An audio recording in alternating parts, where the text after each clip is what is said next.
Good morning, everyone. Welcome to the Blowback Roundtable. This is episode 38, and we are honored to have our special guest from Moscow, Ian Kummer, with us today. I was just making sure our Facebook stream is live for everyone.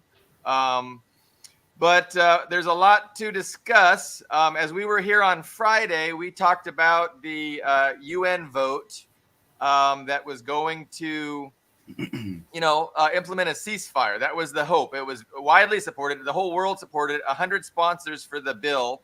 And it was ultimately the entire planet against the United States. And they used their veto. The United Kingdom abstained, and everybody else was in support of a ceasefire. So it was really an amazing thing to see the U.S. just, what's that word? Not go along with the entire planet. So we called our episode today "United Nations Nuked by the U.S.," which is essentially what happened. But before we get into the Israel-Palestine and the ceasefire, did we want to discuss the Ukraine issue? I think there was a Zelensky sighting I think Carlo actually saw him out his window not too long ago. He was on his way to meet with some weapons lobbyists. What can we say about that, Ben? Well, since he's in your neighborhood, I actually had the UN vote to be queued up, which is fantastic. But let's just watch something else first. If you want to put it on screen, this is a deep fake, so it's not real, but it's just beautiful what he's... Okay, so not real. This is not real, but it's probably more real than the real. That's what I'd say. Have a listen. General Officer, I have come here for a re-up of cash. I brought the coke, I brought the hookers, I brought the kickbacks. Now, where is my money? I need it to buy another yacht. Fund the war to fight against democracy. Delete the yacht part. I have dirt on all Washington politicians, and I will release unless I get my money. Do you want your sons and daughters sent to the war? Thank you. He makes a compelling case. I mean, I'm almost ready to give him the money. I don't want my kids, dying in Ukraine for empire. So I don't know. What do you think, guys? I mean, should we give him the money? Or another yacht? Is that what you mean? You don't want to pay for another yacht, you bastard? You cheap bastard. I think that is more real in many ways than anything real he says, because that is what it's designed to do. I mean, they grabbed him. Apparently, The Guardian said this is a Biden White House strategy to get him, basically get the Congress. You guys know that better because there's the Senate, there's the, I don't really understand how that works. But to get those Republicans, those renegades, to actually vote for that 100-something billion aid, out of which 60 goes to Ukraine. That's all it is, and kind of to secure the election for Biden next year, because that's just not looking very good. But yeah, he's in the neighborhood, and he hasn't spoke to Congress yet. He has posted a picture. He's already spoke to the leaders of the major military conglomerates, so Northrop Grumman, Boeing, those guys. He had a meeting with Soros Jr. Basically, this was the Kiev Independent, talked about it, to turn massive swaths of Ukrainian land into waste dump, chemical waste. So he's met the important people, and we're just waiting for what else comes from here. But he flew straight from Milei's inauguration in Argentina, which we can also talk about. But that's Mr. Zelensky and the conundrum he finds himself in. What do you guys think? Is it going to happen? Is it not going to? Any thoughts? I would say the big thing is, you have seen a narrative shift from, Ukraine winning and regaining their 1991 borders. And now they're talking about a stalemate, a frozen conflict. And I've seen it, New York Times, Bloomberg,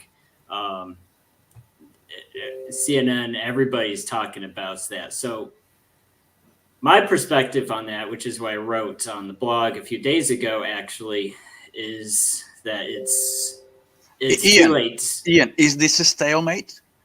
Well, No, I would say it's true that neither side's making large territorial gains, but I think everybody who's paying attention to it should know that where the front line is at doesn't matter. It could be outside Donetsk still. It could be outside of Kyiv even. It doesn't matter where it is, because when the war ends, the war ends. It won't matter where that front line is. I mean, it's the same thing look at World War One, look at World War Two. In World War One, Germany had not actually even been pushed onto their own territory yet. They were still in France when the armistice was signed. They realized that they lost. So it ultimately the territorial advantage doesn't matter, because if there's a regime change in Ukraine, if they demilitarize, denazify, pledge neutrality, that's all their objectives. It doesn't matter if there's a push. And you have to also understand that even a successful push into Ukrainian territory has cost in human lives, in material. So it makes sense to mostly have a static front line with incremental gains, destroying NATO equipment as it arrives. That's a sensible strategy. And they know that, and Putin knows this. Trump said it. Everybody who's paying attention said it. The day or the week that U.S. aid stops is when Ukrainian resistance collapses.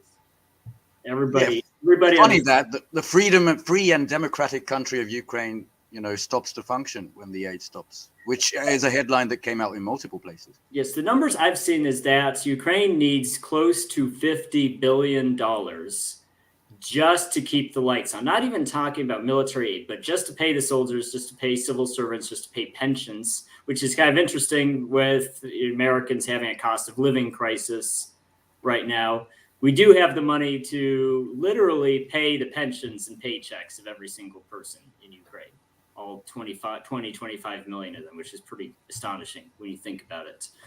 But my short answer is that no, this is not a stalemate. And in fact, if we wanted a frozen conflict, if we wanted concessions from Russia, the window for that closed. The window for that was in March of a month into the war, when of the Russian entry into the war, I should say, when you had the bite of the sanctions, when you had that massive shift in the exchange rate for ruble to dollar and euro to ruble, and the Russian economy was in disarray, and they had not anywhere close to the number of men and vehicles in and around Ukraine to force the war to a military conclusion. And everybody was spooked then. That was the time to go to the negotiating table and get what would frankly been, I think if they had been willing to negotiate at that point, Russia would have actually possibly shot themselves in the foot. And, I think it's telling even they were. But I think it's telling that Putin and no one on the Russian side has released, to my knowledge, the full text of what was agreed upon. I think the reason they haven't is it would actually be embarrassing to release it, because people would see how overly generous it was. I think there were concessions that were offered. We have hints. The preliminary, agreement was shown to the African delegation back in Moscow by Putin. And we also have Alexei Arestovich, the guy who looks like Birdman, Michael Keaton looking guy in Kiev, former advisor to Zelensky. He said it was a very good deal. I mean, we had so much stuff that we are just never going to get again in that deal.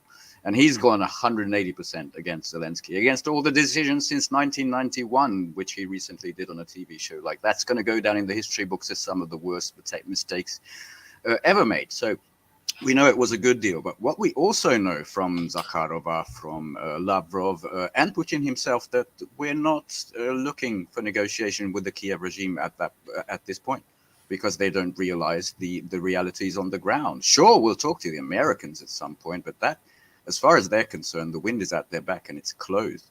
And that's why I'm wondering, pluck out Zelensky, take him to Washington, D.C. for, 60 billion. When just a couple of weeks ago, Zaluzhny, who is now enemy number one in Kiev, as far as he's concerned, he wants 350 to 400 billion. And I think 17 million shells. Which more shells, more than are in the world. Yes. Even if we gave them every single one in the world, it would not be 17 million. So what the Republicans, I think, rightly are thinking, I don't know how many billions we've spent on this before, but compared to his wish list, which last time they granted, I think he wanted 1,000 armored personnel carriers, and he got 1,500. The last time they granted, and it's all gone. What's 50 billion going to do now? It's not going to win the war. It's not going to stop the tide. And I think that is logical on their part. But so I would say there's 2 points. One, I agree with you that Russia's not looking to negotiate because they don't need to. Because when you're winning, you don't need to negotiate. They can wait for the aid to end, for that faucet to be switched off, and then after Ukraine has collapsed, then they can negotiate. So I think there's not even a need to negotiate. Every day they get stronger, and Ukraine and their NATO proxies get weaker. So they know that at this point. The danger and the panic phase have passed, and also I also don't think there's going to be any big Russian offensives either, because I did say the window for negotiating closed, but the window for direct NATO intervention also closed. If NATO is going to directly intervene, the time to do it was when the Russian military was strung out all over Ukraine and within aircraft range without refueling. The time to do it was then. Now it's too late. Now, when everybody's consolidated and in much larger numbers, better air defense, better electronic warfare, it's too late to directly intervene. Every aspect. Vladimir Putin said that recently at that big ceremony where he also announced that he's running for president, that we've mobilized, and I don't just mean the men, I mean the industrial, the economic might of Russia has been unlocked. So he said what you're saying pretty much overtly out there. Yes. And but also that said, I don't think it's over. I think it's going to go on for another year or longer. And the reason I say that is that the signals I'm getting from Republicans is that, and also I think that also explains the media coverage. So I know a lot of pro-Russia, a lot of anti-war enthusiasts look at this, say, oh yeah, the war's almost over. Look at how the mainstream media is panicking. Well, no, it's what I call artificial crisis. What they do is whenever, and you see this every year in America, whenever the budget needs to be renewed, and they act like we're going to be brought back in the Stone Age tomorrow. Well, guys, of course they're going to approve the budget. There's never going to be a time when they don't approve the budget. They're not going to just collapse the economy because they can't agree on the budget. The ceiling is there. They're creating panic. What they're doing is they're creating panic. So everybody's panicking about Ukraine. I see pro-Ukraine people panicking.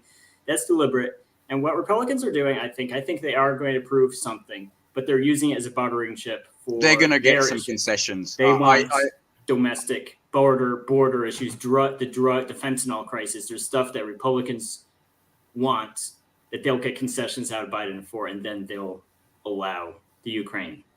You're probably right there.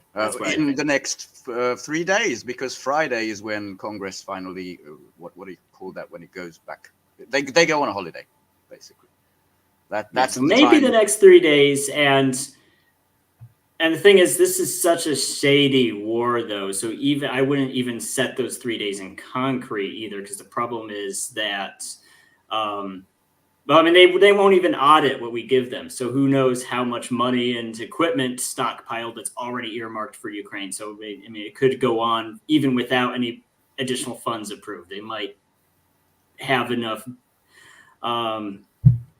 stockpiled equipment to continue sending.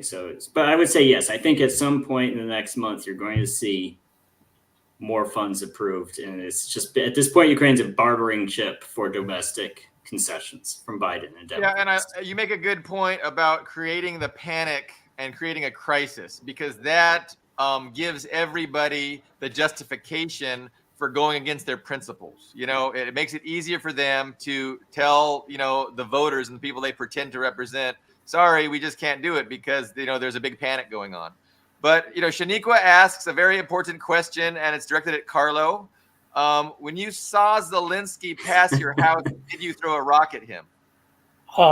Yes, I'm actually in cuffs as we speak and being held by the ankle monitor. Yes, you're under house arrest. Yes. That's the difference between DC and the Middle East. You don't just have sandals lying around in December, because that's the weapon of choice. I think. Right, the shoe. Yes. Yeah. I did want to add one other thing. I think the Republican politicians that are blocking the aid also are reading their constituency, and I think they're reading their constituency accurately. Now I know their constituency is already They already have them in their corner. But I think the game that they're playing, they actually see the writing on the wall, and when when Ukraine is beaten badly, and NATO and the U.S. In tow, uh, they'll use that element to further their political careers. So they'll Get have rid of big write Biden. about it. Yeah. Yeah, it's definitely not a Vietnam situation where, Wayne Morris and Ernst Gruning went on to. Well, Morris he was against the war. He voted against the Gulf of Tonkin resolution. He went on to have a pretty good career. But you look what happened to McGovern and McCarthy and all those people at the time. I think it's entirely different now. I think there is a war fatigue among the people. Um, at least when the Democrats are getting people into the war. So I I have to say that the Marjorie Taylor Greens and the Getzes and people of this world are doing a good job of reading their constituency. Very good job. So you think they're seeing the futility and the inevitable collapse of Ukraine, and they're just angling themselves to make the most political, get the most political benefit out of that, blaming the Democrats? Yeah, I don't think there's any sincerity in it. I don't think they're As Paul's right, they're their principles. they care about the Ukrainian people or No. that. Opportunism. Yeah, That's- opportunism. Do you know who spelled this out and agrees with you 100%? There's this guy at Financial Times, which is London economics magazine, but this guy's a US correspondent called Gideon Rachman. And he's very well tied into US politicians. He's got lots of sources there. And he had this article, I forgot the title, but the gist of it is how America lost. And it was, Biden will be remembered as the president that lost Ukraine. And I think that could be a lot of the aim of these Republicans playing the horse trading game. It's a pretty good wedge. It's a pretty good political wedge. I think they're reading it correctly. True. I mean, He'll I've be seen- remembered as the president who lost Ukraine if he doesn't do something worse, like collapse the economy, which is he's got time. He can do it still. Oh, the But allies isn't have got go. Well, I mean, I want to point out that this is just the same scenario over and over and over again, where you pretend to be principled, but they switch their principles. So it was the Democrats that were anti-war when it was a Republican war by Bush in Iraq, and now that it's a Democrat war in Ukraine, the Republicans pretend to be anti-war. And like it was already pointed out, there's no principles there other than to take power in this this duopoly system, and to overcome the other side. But when both sides are run by the same billionaires and owned by the same billionaires, they're happy either way. And so we just don't have any actual representation. We don't have any actual alternatives to oligarchy. I just like to make that point because it's important for viewers. I like to make another one because you are, let's call it on this chat, Team America. I think, you can think like a Republican or a Democrat because Ukraine is an ocean away and a continent away. But the most panic I've seen is not in the US mainstream press, but the EU guys, like the Brits, the little Latvian, Lithuanian puppets. All of these guys they shat their pants about the Ukraine aid possibly possibly ending. There's a huge row between member countries. There's this Visegrad for, it doesn't matter what it is, but basically Hungary, Slovakia, and now Austria have vetoed the next EU, the budget, which should continue to support Ukraine to 2027, I think, and also the accession talks that are supposed to begin, very shortly. And they said, no. If you want to drop this shit on our lap, we're not paying for it. And they mean America. They feel that if America is going to drop this turd, which is a financial black hole, combined with the starvation of weapons and ammunition in Europe, I think the Grant Shapp, the new British defense minister, we can fight for 2 days. We have about 150 tanks, maybe 24 little howitzers. We can fight for 2 days. Germany is worse, guys. They're in utter panic over if this is real or not, because right now they're trying to circumvent Hungary, Slovakia, find other ways of financing Ukraine. I mean, the one thing that he got is less than 1 billion in the US. Zelensky, I mean, he met, I'm blanking on the name, the World Bank chick, Georgieva. That was the one meeting he televised, and he got something like $900 million out of that one. So that's a salve, a little something on the wound. But Europe is the European press is very different from the American press. As you say, it's a kind of an election issue in the US. In Europe, they are beginning to see absolute doom. They got the new Polish prime minister. I'm going to fucking cheat because I don't know all that. Donald Tusk. And he said, we want the full mobilization of the Western, the free world to save Ukraine. They got that. I mean, don't believe me that Zelensky doesn't just get interviews, or Zelenska, his wife. The BBC plucked her out just to do a little interview saying, what happens if the aid stops? We're going to be murdered. We're going to die, just to be dramatic on British television. There's palpable panic in the EU as opposed to the other side of the Atlantic. And in the U.S., wasn't the support for Ukrainian war soft? It was people who didn't know the back story or anything, and they're really not involved in it. They'll move on in a heartbeat to pretty much anything. And now, of course, you have Gaza. But it was a soft campaign to win people at a sentimental level, and I don't think it's not sustainable that way. The people weren't informed. They were promised things that now can't be delivered. So it's not that they get hostile toward it or angry. They just move on and forget about it. Yeah, true. And they don't forget, they were promised a big win. The whole counteroffensive starting last month is when they started to admit, shit, this has probably failed. I mean, it started with stalemate, slow moving, and it went into, it failed. All of that money, all the preparation, the board games, it failed. And that changes perspective in the US. We were supposed to balkanize Russia by now. There was supposed to be a Moscow Maidan. Well, they got the Leopards. I don't know why they weren't able to use the Leopards to balkanize Russia and regime change Putin. But there was a lot of, things were going so well. Things were going so well in the media, for Ukraine. And it's, how are they going to deal with this? So that's the question. I mean, what's going to happen? Are they going to, continue to pour money down that drain, just to save face and just really draw out the letting go and the handing over of Ukraine and the losing of Ukraine? Are they going to just try and stretch it out over a couple year period so it's not as abrupt? I mean, is that it? Well, look at Afghanistan.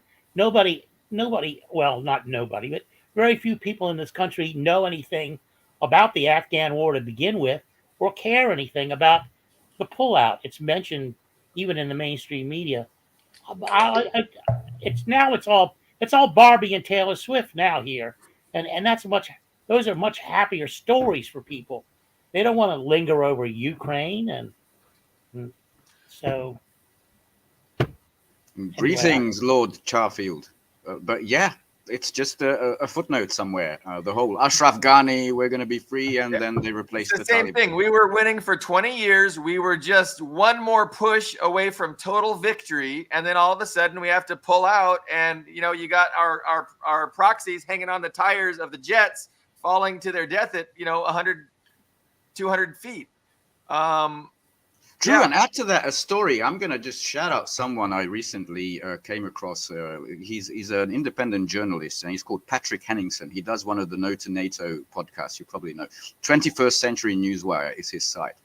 And he did this thing about there's a quid pro between Kiev and the Biden administration, not America. But he's got, investigative journalists and people arrested and in jail who know the ins and outs of the Biden family's dealings in Ukraine. So he kind of has a card there, It was an interesting read. I think it came out today. It's definitely an angle where, you're going to have the West looking to, maximize their own benefit, exploit to the fullest extent this collapse. They don't. I mean, if they're going to lose, they might as well personally win financially. So you've got all the arms industry. You mentioned the arms industry people were meeting with Zelensky, which he was very proud of that. But I mean, they definitely want to sell a few more weapons. They want to get a few more contracts. I mean, losing or winning isn't the biggest thing to them, probably. I mean, they're looking at their own profit margins. You'd think they might look a little bit longer and like, hey, well, if the Western Empire declines, I don't know. I guess managing that decline could be good for the arms industry. Maybe they're thinking, hey, it's okay. We'll manage this decline and we'll make whirlwind profit. When they stop, how is that going? Of the throwing good money after bad? That's sort of a betting thing when it's down, but it gets worse and worse. But maybe we can get away with it. Well, I see a bit of that going on too. One of his meetings was, of course, the military industrial. The second one was World Bank, and the third one was Soros's little son of his empire. Very interesting. Not yet the decision makers.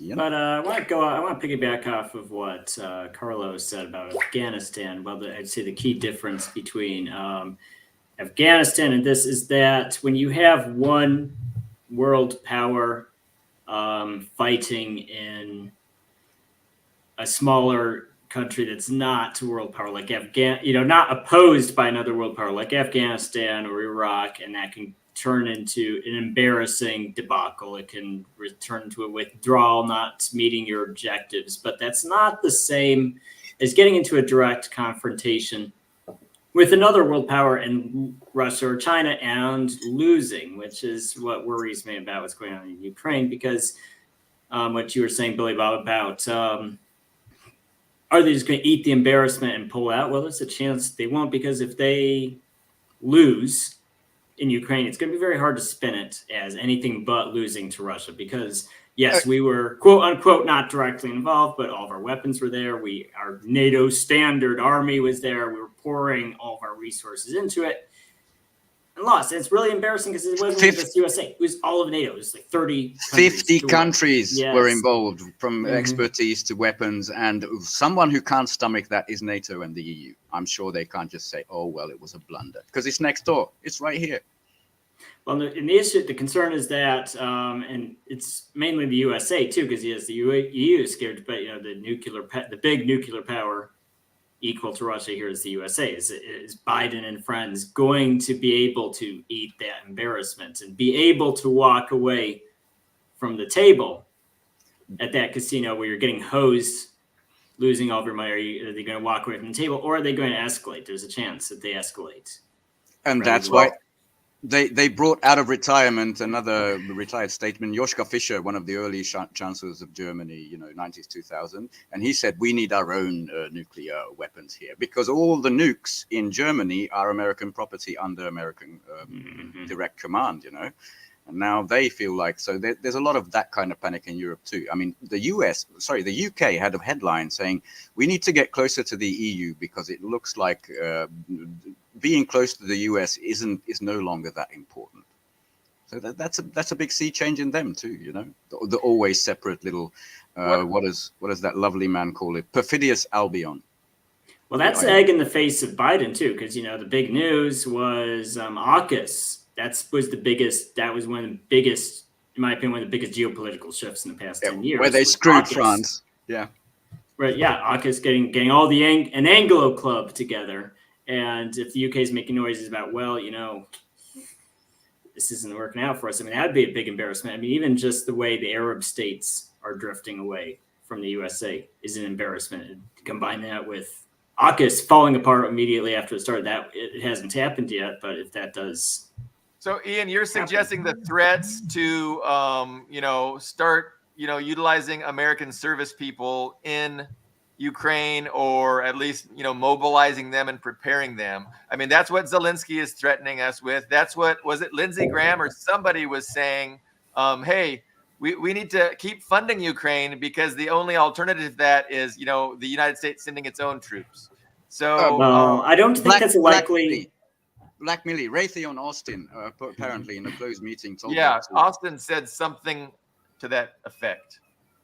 I don't think that's likely. And the window for, like I said earlier, window for direct interventions kind of came and went for us. And also, and I've brought this up before, but I want to say if there is a direct U.S. involvement, and you can look at any war in the past 30 years, any American war in the past 30 years, Desert Storm, the 2003 invasion of Iraq, Afghanistan, you can see the percentage of troops involved. Anywhere between 30 to 50% of them are National Guard and reservists. So if Biden even wants to think about putting boots on the ground in Ukraine beyond a few advisors, he's going to have to mobilize people from their families and their civilian jobs to go. And that's a lot of people. You're talking, if he sends 500,000 men, let's say, I'm sure it'd be more than that, but even if it's just 500,000 men, probably about 40% of them would have to be reservists. So, I mean, can you imagine the political consequences that and also it's a real war. It's a real war. You know, even best case scenario, 10, 15% of them aren't going to come back. I think is much more likely in terms of escalation is more lethal, longer range weapons and larger quantities, or possibly more overtly using NATO bases in support of the war effort. And by that, I mean like the F-16s. If the F-16s show up there and are openly operating out of Poland and Romania, that's a pretty serious provocation. There's a lot of temptation to do something about that. For Russia to actually start striking bases that aren't in Ukraine, but are obviously and openly supporting the war. Maria Zakharova already stated they will become targets, and she meant the airfields. It was a bit ambivalent, but she meant the airfields. Yeah. By the way, this is just a feeling. I can't tell you for a fact by definition, but this fear, if you don't help us, then all of Europe will fall. Russia will take Paris, all of that. It comes mostly from Kiev, but also from, post-Cold War Europe. Just saying, hey, we got to keep America in the game. I really have a feeling like that. We can't handle this alone. Is going on in a lot of capitals around here. Except for Orban, a lot of noise. He's clearly, this thing is lost. He's the only one. I've noticed the anti-American noise from Europeans has evaporated in the past 2 years. Because you used to have people in the UK and in Germany and the Netherlands who'd say, "Oh, we need to decouple from the USA. We need to stop basically letting them meddle in our affairs." They make noises about that. Like Macron made a big deal about strategic autonomy. Basically. Autonomy. That's his. Yes, which was very funny because Macron himself took bribes from Uber to circumvent French labor laws. So I just find it very hilarious that a man who took bribes from American companies to screw over French workers is talking about standing up to the USA. But I noticed it all evaporating. I think it's largely what you said. There's this fear of America stepping out of the game. Trump, I don't think it's likely, but Trump making noises about leaving NATO. I mean, I think that just the thought of that causes. They still run those headlines. They do. Yes. I think the odds of that are really close. Not zero, because nothing is impossible, but it's pretty close to zero. But even just the thought of it is enough to scare them. Ian, you're probably still in the inactive ready reserve. No. I'm completely out. Okay. So you've had 7 years since you're. Well, yes, I was in 14 years total, and I got a full medical retirement leaving. So It's just I'm out. I'm out. Not in the individual ready reserve or anything like that. Because when I got out, I had a 3-year enlistment, and then you have your 7 years after that of where you don't do anything, but they can actually mobilize you. So that was like the 7. Right. Once you hit that 7-year period, you're really out. But if you were medically retired, that means you're probably not part of the active. And I was far beyond that by that point, that total 8-year commitment too. But I mean, it's interesting brought that up because the USA is on top of everything else, having a historic recruiting crisis, a manpower crisis. And also try collecting Ian from Moscow. I'd like to see that. Well, no, but you're going to see. I think you're going to see more people being involuntarily continue because they do. It's in your contract, and it's probably true in any. I'm sure it's true in any military. I mean, it's true for contract soldiers in Russia. You can just be told, hey, your contract is not up. You're staying for as long as we need to. In the individual ready reserve, what Billy Bob was talking about is that everybody has roughly an 8-year total commitment. So if you do 3 years or 4 years or 5 years get out, you're still on the books for that whole 8-year duration, and you can be called back. Yeah. So there's a lot of people, there's probably millions of people who are still connected to the military in some way as a reservist, as an inactive reservist. So I think you're going to see, as that manpower crisis worsens, because it's not going to get better, you see more people called up and involuntarily. It's going to be interesting to see where that goes. If that goes to bringing back a partial draft, that's going to be interesting. Now, what about, Pax Pedro brought up the idea of, they're going to sell a false flag and they're going to really change people's minds. Like, what are the odds of that happening? Because, people weren't really interested in going to war with Japan and Germany, but then Pearl Harbor happened. And suddenly, now let me just say this. So I think that would be more of a realistic fear if people didn't have such a low opinion of the media, because the media, everybody would question it. The minute something like that ostensibly happened, that would then be used as a pretext to rally people to, to support a draft or just to, volunteer to go fight the Russians. I think, I don't think they could sell it because the media has such a low, low approval rating. And so does the government, And you need something as big as 9/11, but instead of Arabs, you need a hammer and sickle, big bad Vladimir Putin face burned into the building or something. But I don't think they could pull it off. I don't think they have the credibility. They're lacking the credibility to pull off something like that. That's my opinion. That's why I don't really consider that something to worry about. Well, to answer your question, I would think, the most likely place for a false flag to happen is in Ukraine or in Russia, a major, like a dirty bomb or some sort of really horrific terrorist attack. And what that would do is it would be a large enough provocation for Russia to really take the gloves off and strike something important on NATO soil. Because if you did something bad and nasty enough to Russia, they would just have to react to it. They could not tolerate that, and that could lead to, for example, a strike on NATO bases. So you wouldn't necessarily need a false flag attack on ourselves to do that. We could just do a big enough attack, and the Ukrainians have a lot of motivation to do that, to set something up that drags NATO into the war. But here's the problem with that, with Germany and France. Everybody's been paying attention to the news.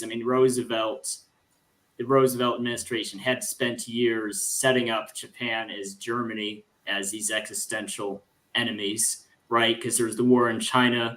Chinese were the good guys. The Japanese were the bad guys, as far as everybody knew. Same with Germany.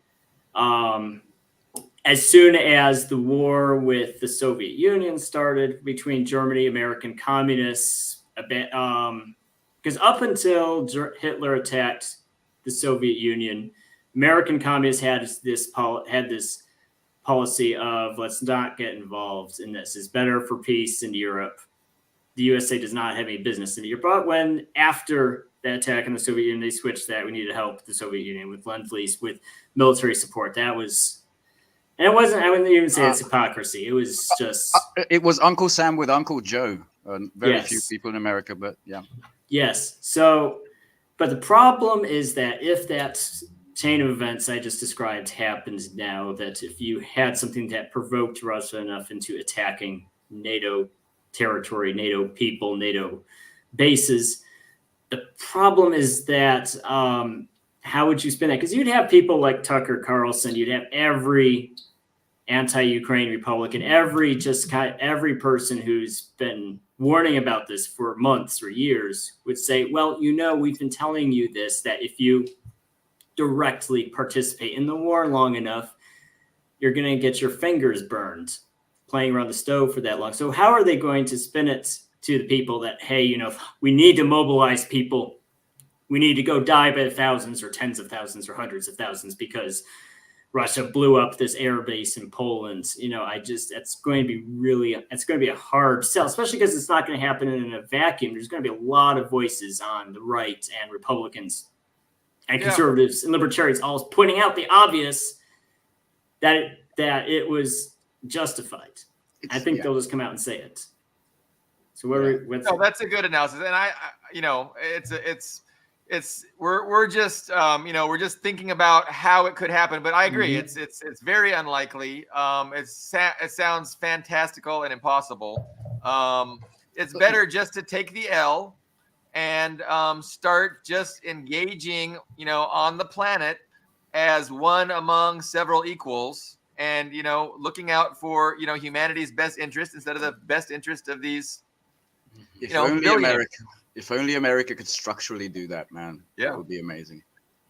Well, the danger, of course, is that they won't be able to take that L. And there's also it's also the sunk cost fallacy, because we've sunk between all the NATO members probably at least $200 billion at this point. That's right. The sunk cost fallacy. I was looking for that earlier. Exactly. That's the sending good money after bad, doubling down. Mm-hmm. So, yeah, I think it's going to be a pretty big risk. I think when you see F-16s, well, and it's not the F-16 itself. The F-16 is nowadays a pretty average airframe. It's what weapons you attach to it, what missiles you attach to it. Yeah. If they're openly using NATO bases with F-16s to strike Russian people. And that was a huge story a while ago, and we talked about how the F-16 is not going to be working on those airfields for very long because they need a pristine airfield with not even a pebble on it, and Russia would make sure that doesn't happen, definitely in Ukraine. And if they started taking off from Poland, they do the same thing there. Ian, what you mentioned, that this is basically grinding down. We talked about the meat grinder around Bakhmut. Avdiivka is looking very much the same. It's the attrition warfare system. Russia doesn't want to speed it up. It doesn't want to rush to the Polish border. But I guess, as opposed to you, I think this thing is done and the writing's on the wall. Not just in Washington, but most of the places around Europe. And my thinking is, how can we cushion this blow? That's the one question that people are asking themselves. How can we maybe save a NATO embarrassment, spare the EU from something like this? That's why they're trying to fast track it into the EU, maybe give guarantees without NATO membership, because I think a lot of people know that this is done. Utterly done. By the way, on the point of someone getting into NATO but without getting in, Sweden, Erdogan has the major card in that, saying you can get in, but you have to hold Israel accountable. That's the new demand. But they didn't even get in, so there's no guarantees from the US, but they already granted the US access to all their military facilities, something like 30-something military bases.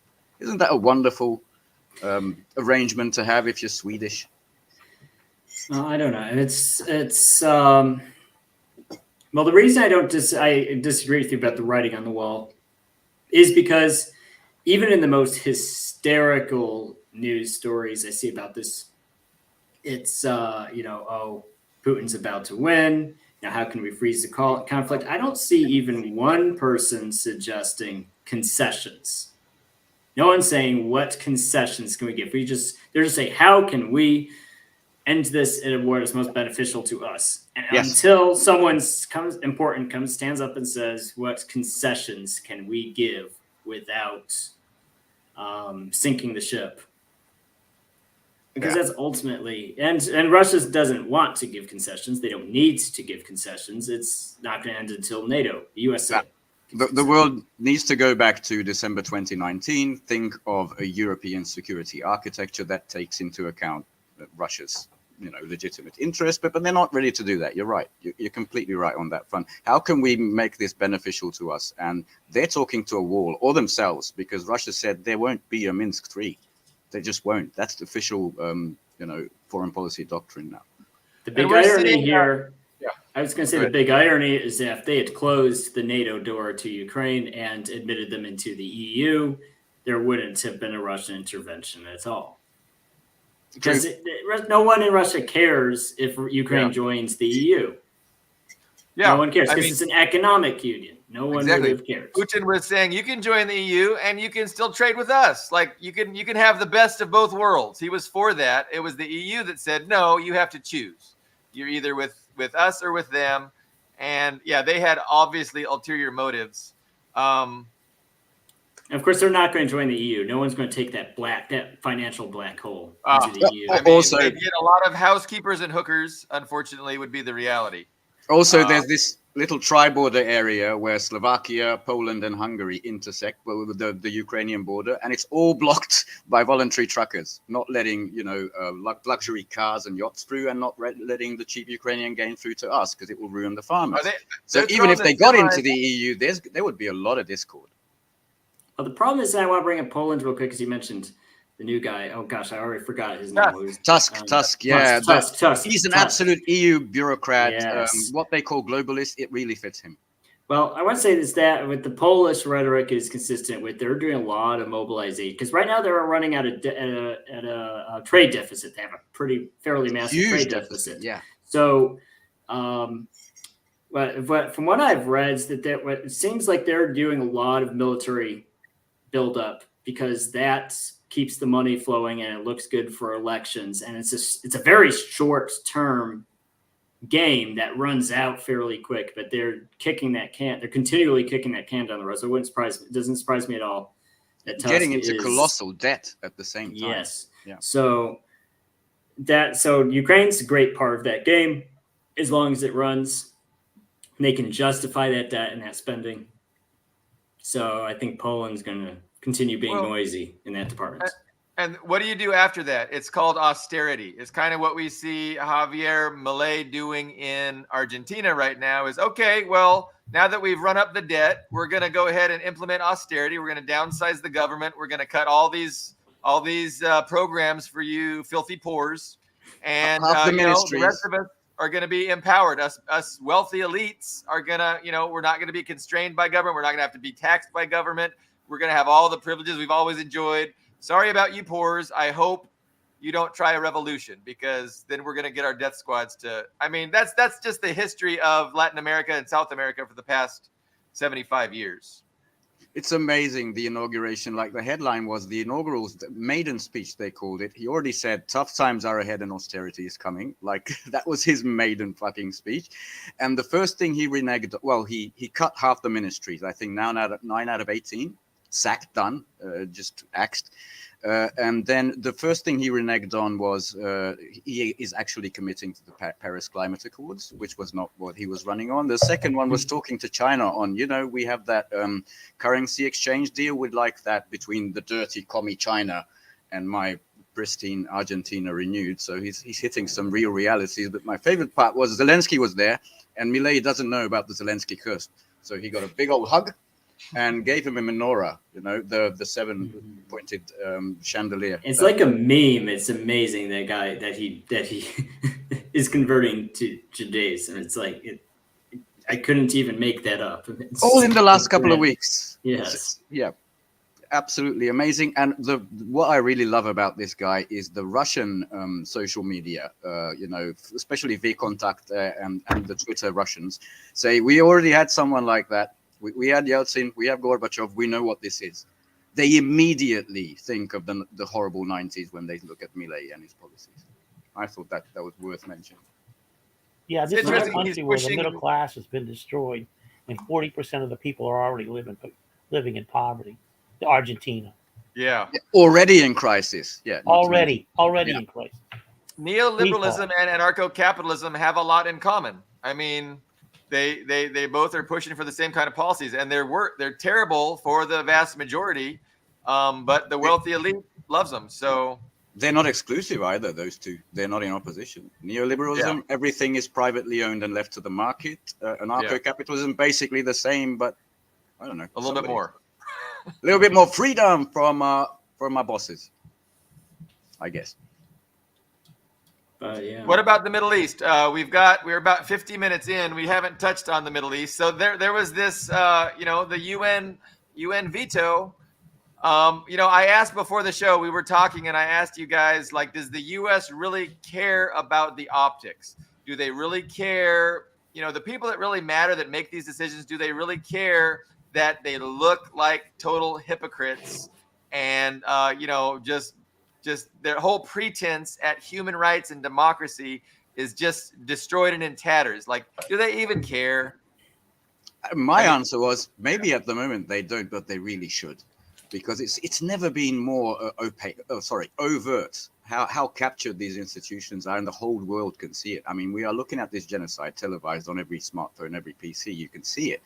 And now, Erdogan, I know he's got a big mouth. He's mostly a speech person while also financing Israel, said, we want you before the ICC for Netanyahu. We want a criminal war crimes tribunal. And the ICC isn't doing a goddamn thing. It's not designed to. And then it shows that the UN, Guterres, the head UN, General Secretary, said that our authority has been undermined. It's been severely damaged by this latest round of things. And it looks like we cannot serve our function. And I think that's big. Everybody from the BRICS nations, from the East, is looking, okay, if we can't reform this shit into being what it was supposed to be in 1945, maybe we're going to need alternative institutions. They're building that in sports. They're building that in cooperation. Why not at this high level, of international law?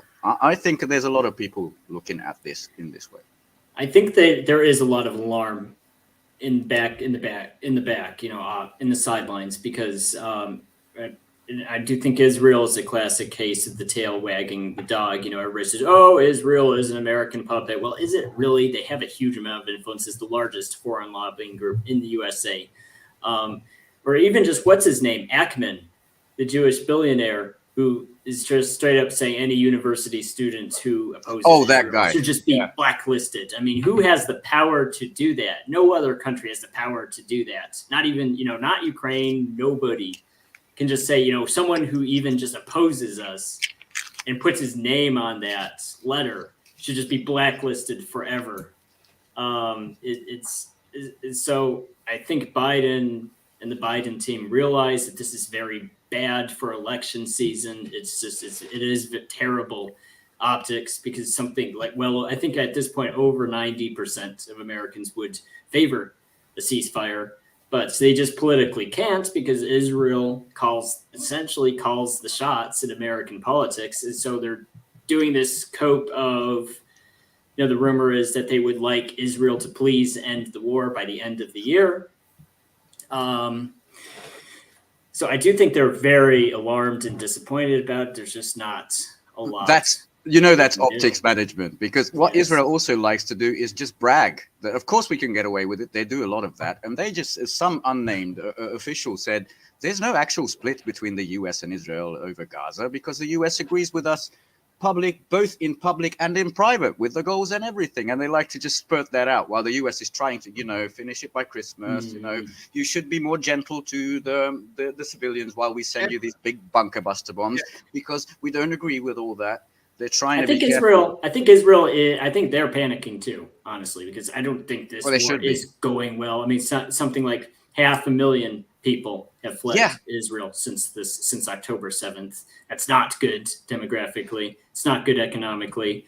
And let's be honest, I don't think militarily they're doing that well either, because they're just smashing neighborhoods. They're great at blowing up hospitals and killing babies in ICU, but what they're not good at is facing Hamas in actual combat.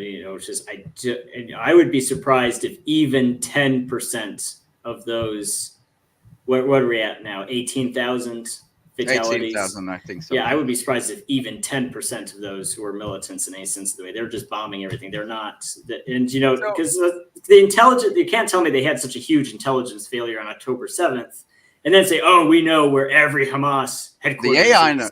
The AI knows. Oh, the AI knows. Yes. What do they call it? The Chronicle, something like that. They have this AI that does the targeting. I remember this from a couple of weeks ago. Anyway, the AI that much doesn't matter. But Haaretz, left wing. I think we lost Carlo.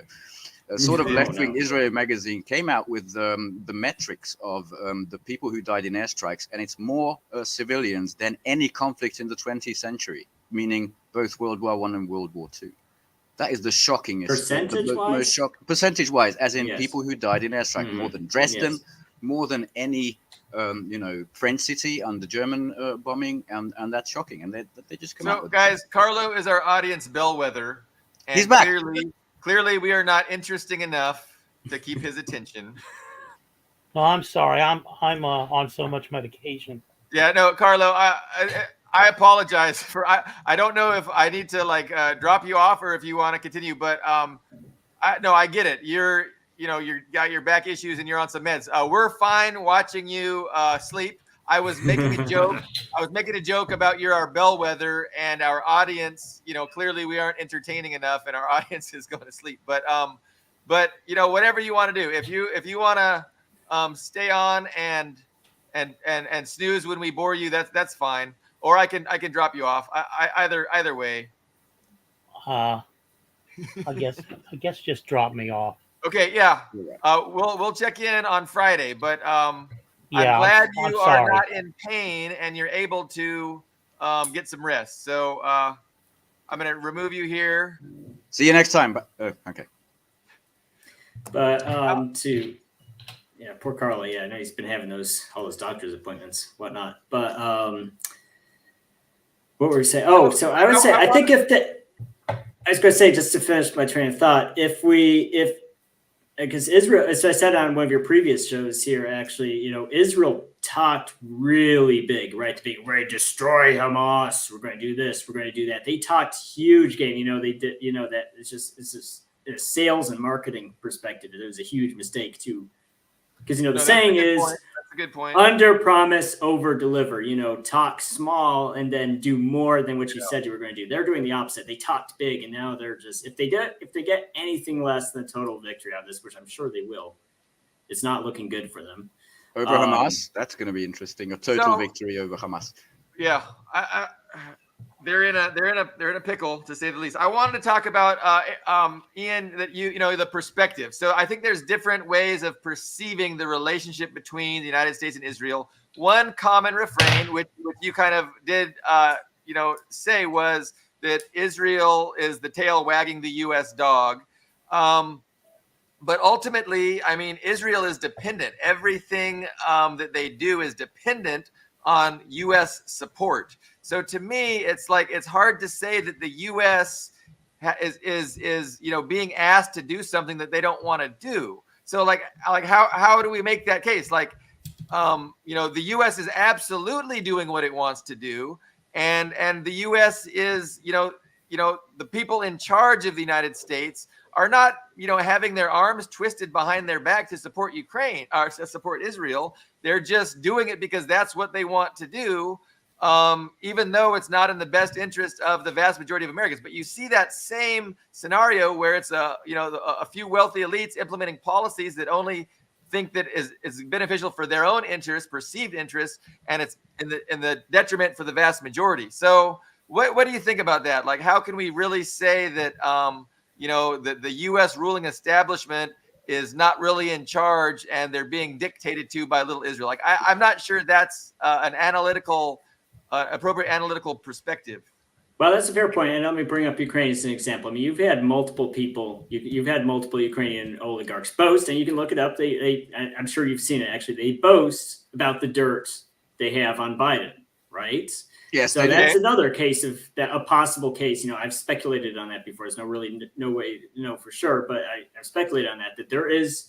Thanks, because of all of his business, of Hunter Biden, of Joe Biden himself, all of his time in Ukraine, what dirty things did they do when they were in Ukraine? It was potentially, if you're doing something you're not supposed to in Ukraine, and there was a video camera in the hotel room when you were doing that. I mean, do we really want to see Joe Biden with a 14-year-old hooker in Ukraine? I mean, that's potentially something that exists. Let's not get the stream, Ghislaine Maxwell. Let's say that. But to bring that around to Israel. Why are you bringing up Epstein? Yay! But to bring up Israel, I mean, if you're a politician, if you're an American congressman or a senator and you go against Israel, well, that's all the funding you were getting. Not even getting into Alex Jones territory of, possible blackmail. It's just, you're never going to see a shekel from them again if you stand against Israel. So there's a huge financial motivation to not go against the Israel lobby. But I mean, the same is true for healthcare, like universal healthcare. You know, if you say that you're going to support a nationalized system that offers universal access to everyone, I mean, you're going to be out of office. So, there's definitely factions that wield power within the ruling establishment, and they all have their preferred policies. But it's the capitalism. It runs off money, and I'm not sure. You can't really say it has to. Well, to bring up like your example of healthcare, right? Your example of healthcare. So it's not so much giving money that gets you in trouble as a politician; it's taking away someone's money. So with universal healthcare in America right now is impossible. It's impossible, and the reason why it's impossible is that's too expensive. You would have to do price caps on pharmaceuticals, right? Israel has it. You would have to do all of the things that socialist systems and universal healthcare systems in other parts of the world do is price caps. You can't charge $1,000 or $5,000 a pill. You have to put they would have to increase the number. There's a lot of things they would have to do that would cut into people's money. Yeah. You would alienate a lot of really powerful people. It wouldn't be popular for rich people. The rich people don't need universal access, and they don't want to spend any money for you to have health care. They would lose profits. That's all it is. They would just the gravy train would end. So I in a way, I mean, I don't see the issue of Israel is much different. I'm not sure. Let me try to articulate that the middle ground. Both metaphors, I think, work. As in the tail wagging the dog, Israel has a lot of power over the powerful in Washington. We don't have to, Epstein it to get there. The AIPAC is one of the big things that didn't get registered under the FARA, the Foreign Registration Act. They're completely in the clear. And also, Israel is the unsinkable aircraft carrier to project U.S. force in the region. I mean, all of the bases around it. Including the formerly client Arab states, they go away if Israel goes away. So it's not just capitalism, the highest stage of it, imperialism. It's perfectly works as a two-way street. I mean, the Israelis feel they have cover, and probably rightly so. Not cover, but the American support locked in because of certain machinations. On the US side, they have this perfect cover to do whatever they want in the Middle East, because of the moment you say no, that's anti-Semitism. And we're seeing a lot of that everywhere now, not just the universities. It's a perfect PR cover, I think, for whatever they want to do. And it's unpopular to go against Israel because there's so many evangelicals that believe that God wants the United States to support Israel, and they're a big voting bloc. So I don't know. I used to get confused about the relationship, but I don't think it's fair to say that Israel wags the U.S. dog. I think the U.S. is a full-on partner. And their interests benefit not they as in the people of the United States, but the wealthy elites who run the empire. They benefit from Israel, and they know that if they lost Israel, it would be a scramble to figure something else out that's very similar to Israel. Maybe they'll use Egypt. They already have Israel and Egypt. So anyway. Ian, let's not forget the economics that this is the oil and gas rich region of the world. The second gas reserves most of the oil after Venezuela. I mean, that plays in the equation. Just wanted to add that. Go ahead. With Erdogan and Egypt, all these different, Turkey and the Arab states too. I mean, they're making a big show of opposing Israeli atrocities, but at the same time, they could cut off their energy. And they haven't. So it's talk. It's all talk. And the Pentagon could cut off, weapons and bombs to Israel. That would force them to negotiate. Can I add a funny note to people who I think their imaginary power went to their head? There was in Reuters, there was a headline. Italy, France, and Germany, the famous EU, they want to declare ad hoc EU sanctions against Hamas. Now think about that for more than a second. If you're Hamas or any Palestinian, you're locked in. You can't even go fucking fishing. You don't have an air force. You can't just buy Louis Vuitton bags from Europe. So what would this sanctioning of Hamas do? And if they say it's the subtext of the article, they want to send a strong signal. These people. Europe, guys, Europe is has to be cleared out after this. Yeah, imagine thinking that economic sanctions against Gaza Strip are going to bring them to their knees. Like that's just clueless. It's like you said, let them eat cake moment. Yeah, Marie Antoinette. So before we got sidetracked on Israel wagging the U.S. dog, which is, we discussed that framing of things, but we were talking about the crisis of legitimacy. So, I mean, the United States, Western Europe, there is a big crisis of legitimacy. It was really brought to the fore last Friday when the U.S. had to veto the ceasefire.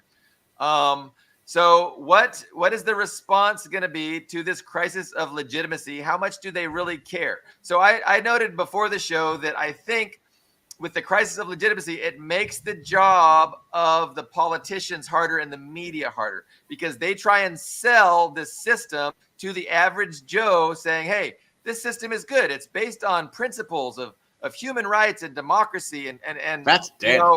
And we stand against the autocracies and the tyrannies of Russia and China. And so it's really, you need to support us. But when these things happen, it makes their job as being the middlemen between the oligarchs and the people really, really difficult. But I think that's, the oligarchs are thinking, hey, that's what they get paid for. They need to earn their fucking money. I don't give a fuck. That's what the oligarchs are saying.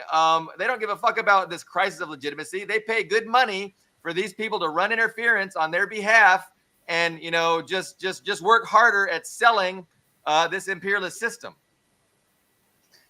I think the crisis of legitimacy is real, and it's going to catch up with them. Although Dust James said, and I agree with him, at the moment they don't give a fuck, and maybe they should, because it's not just Africa, Southeast Asia, Latin America that knows these things. Human rights, democracy, these are empty slogans, and they just use them when it fits them.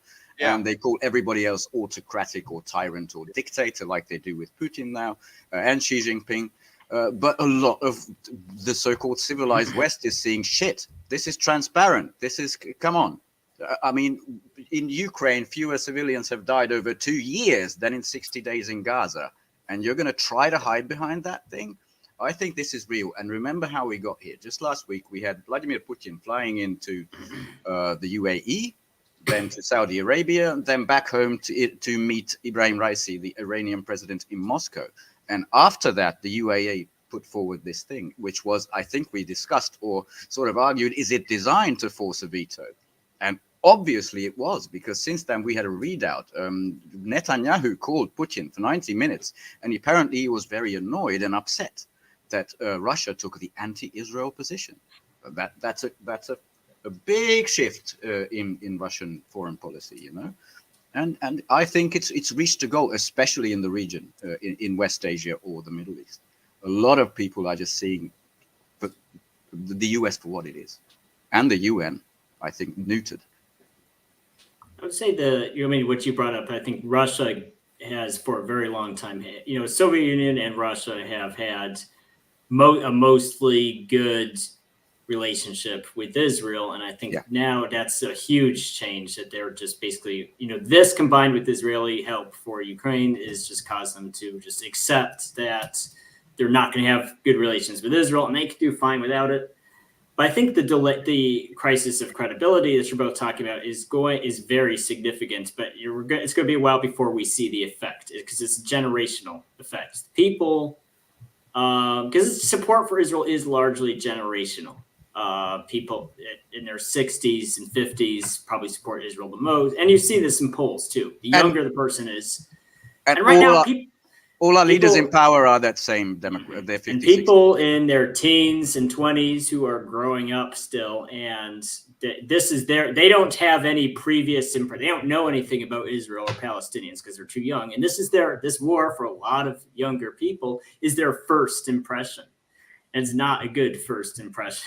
It's the worst possible one. So I think you're going to see the consequences of this war for the next 10, 15, 20 years.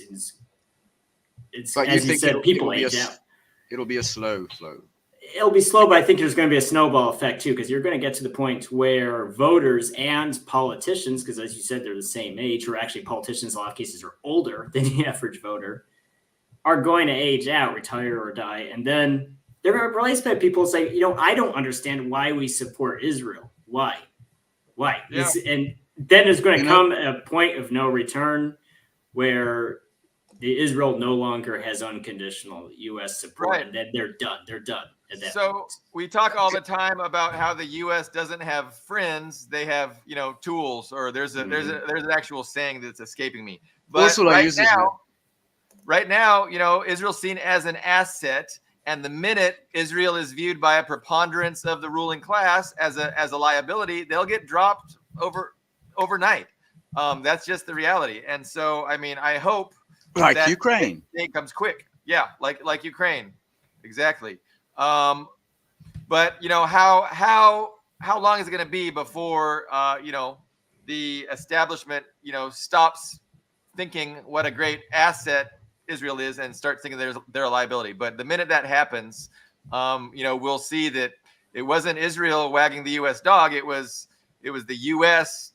furthering its own best interest as they perceived it to be. And again, it's an interest of oligarchs and billionaires, not of the working class of the vast majority. Imperialism isn't here to benefit the working class. But I want to bring up the two-way street, which you're bringing up with the tail, it's very much like the mafia, because the mafia in real life isn't like in the movies where they're just beating people up and pointing guns at people and it's all violence and scaring people. It's mostly consensual, because yes, there is a threat if you work against them.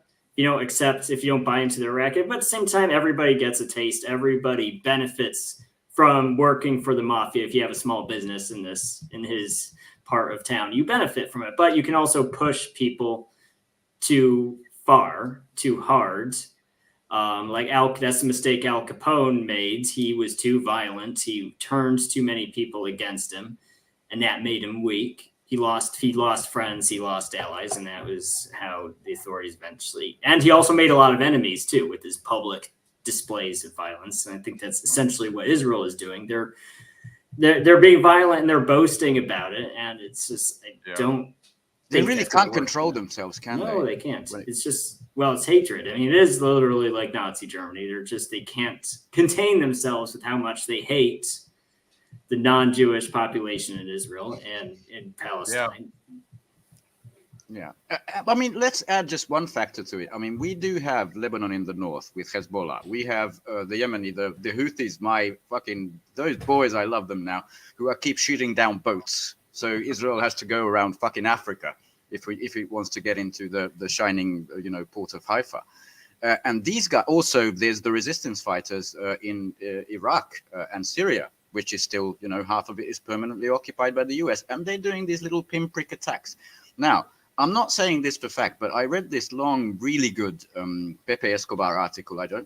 Did we discuss that before or on air? But he basically summed it up as the region is already unifying. We saw that with Putin, with Ibrahim Raisi. People are opening up. The first pilgrimage is going from Iran to Mecca for something like 15 years. They actually made good, And he said that they're just waiting for a signal. They'll keep it under wraps. They'll keep it pinprick attacks and not let it get out of control until Israel does something so insane, like Netanyahu was saying, we're going to turn Beirut into Gaza. Then it's all barrels firing. And that's going to be a very interesting place to be in. That signal may come or it may not come. But I'm referring to a guy, Pepe Escobar, who's tied in, man, who's tied into the leaders. Ben, did I hear from you that the Likud, not the Likud government, whatever government's in there now, under Netanyahu, issued a ultimatum to the Lebanese government saying, pull Hezbollah back or we will flatten southern Lebanon? Did that happen? No, this was referred to. Oh, sorry, Lebanese. I was thinking about Yemen. That might have been. Yes, absolutely. It wasn't Netanyahu. That's recent but news. It was a high-ranking. Okay. I mean, these high-ranking guys, they say these things. I mean, Netanyahu also said if the U.S. He told this to Olaf Scholz and Biden on a telephone call. He boasted it in Israeli newspapers, the Times of Israel. If they don't do something militarily about Yemen and the Ansar Allah movement there, then we will. And he likes to say these things out in the open. So what did the Well, Galan guy, the minister, the first fucking day of this, he said, we are fighting human animals and we'll eradicate them.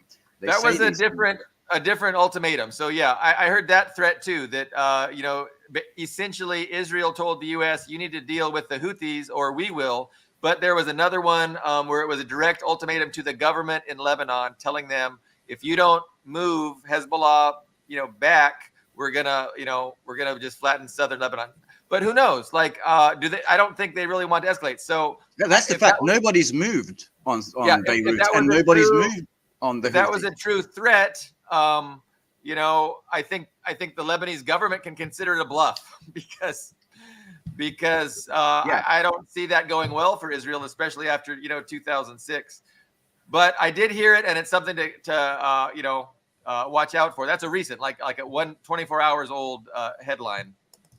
Yeah, I mean, big thing with Lebanon and Yemen here. So Yemen's been at war for years, and it's just the poverty and the starvation there is pretty staggering. So they don't have a lot to lose. Similar to Gaza, they don't have a lot to lose, and that's probably why they're the most aggressive party in this. But with Lebanon, especially, they're still recovering from that 2006 war. Israel did succeed in absolutely devastating southern Lebanon in the last war. So the Dahiya doctrine was named after that neighborhood. Yes. Beirut, yeah. So if Israel had played their cards a little differently, they could probably avoid Hezbollah getting involved at all. Because I do think there's a lot of motivation to not get involved. Because if Lebanon gets involved again, they will be destroyed again. Even if it hurts Israel in the long term, it destroys Lebanon. There's a lot of motivation to not get involved again, but Israel is really going out of their way to provoke everybody, repeatedly bombing southern Lebanon, bombing Syria. They bombed, within a 24-hour period, bombed 4 different countries, which is pretty. Just imagine if anyone else did that. No one could do that, right? No one could bomb 4 different countries in a 20. Not even the USA. I mean, it's ridiculous that they got away with that. But here we are. I think they're not making friends in their neighborhood. No, it's not good long-term strategy because those neighbors are not going to move. You still have to make peace with your neighbors, and right. You can't kill them all, Israel. Mm-hmm. You can't genocide every last one of them. So yeah, what else we got going on here? What's on the? We did a good hour and 20 minutes. Whim for Life is just lamenting the black hole that the Middle East conflict is, and of course that's true. Anything? I mean, I think we did good for an hour and 20 minutes. Any other topics? We can definitely. Not really. I can show you a fun little Kamala clip where maybe one of you can interpret what the fuck she's talking about. Sure. Yes, it's good. Last note. In Warsaw, but I wanted to say I don't know which leader I'm quoting, but some realist at the beginning of the Ukraine conflict here in Europe said that at some point in the future, people around here, the leaders, will have to learn that your neighbors are right here and the US is fucking far away. And maybe that's something that Israel will have to at some point also learn. I mean, but that can apply to Ukraine as well. Oh, absolutely it can. So let me know. Here you go. Just let me know what the hell is she talking about? Watch the television coverage of just yesterday. That's on top of everything else that we know and don't know yet, based on what we've just been able to see. And because we've seen it or not doesn't mean it hasn't happened. But just limited to what we have seen.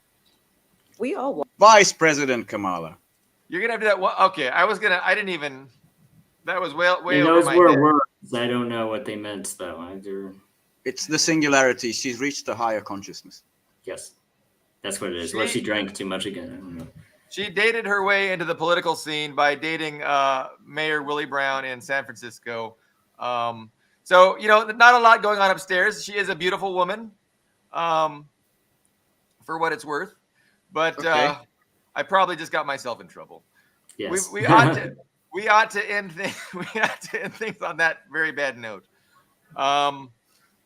So any objections? No objection. No. Okay.